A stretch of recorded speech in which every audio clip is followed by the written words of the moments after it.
to our top story. Agano Party presidential candidate David Mwaure Waihiga launched his manifesto detailing his plans for the country should he ascend to power come August. In his 12-point manifesto, Mwaure said that his government will focus on eliminating corruption, wastage, as well as mismanagement of the country's resources.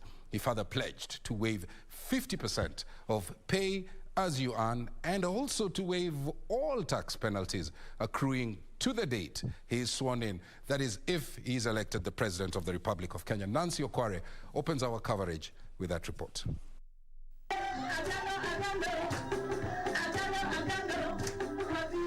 On Monday, Agano Party presidential candidate David Mwaure Waihiga launched his manifesto outlining his plan for the country if elected president during the August 9th general election.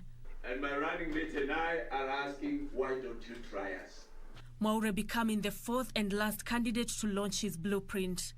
The Agano candidate saying that he was getting into a covenant with Kenyans to fight corruption and return all wealth illegally stashed abroad.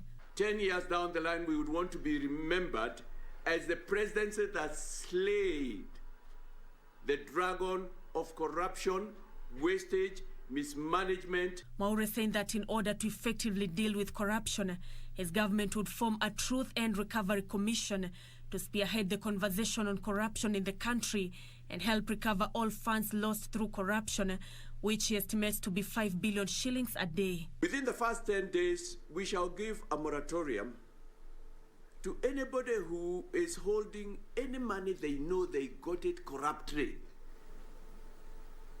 Public money, they got it corruptly. Also, any money illegally stashed abroad, return our money back. We shall institute what we are calling a Truth and Recovery of Stolen Money Commission, which will expose and name and shame. Mwaure noting that in order to address the high cost of living, he would introduce unga and other food subsidies, waive 50% of payee, and waive all tax penalties accruing up to the date he is sworn in. Actually, in our opening speech, we shall officially reduce the payee that's paid by Kenyans by 50% to enable Kenyans have some money with themselves, be able to meet their expenses,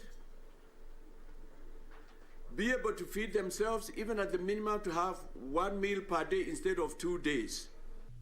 The Agano Party manifesto has also outlined plans for effective governance at the devolved units by increasing county allocation to 40% and allocating a minimum of 50 million shillings to the lowest level of the county, the village council. What we'll do is that it will take government, not just money, government to the lowest echelon and unit of Kenyans.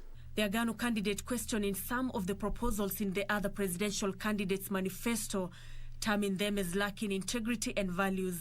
And it is so dangerous to vote in somebody who has no regard for processes. We must be a government of processes. The other problem with Kenya has been impunity.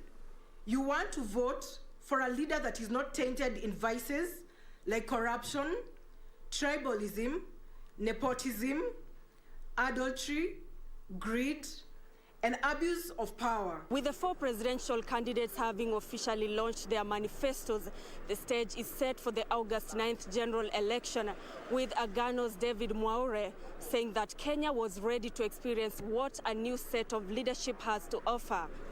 Nancy Mwaure, Prime Edition, Nairobi.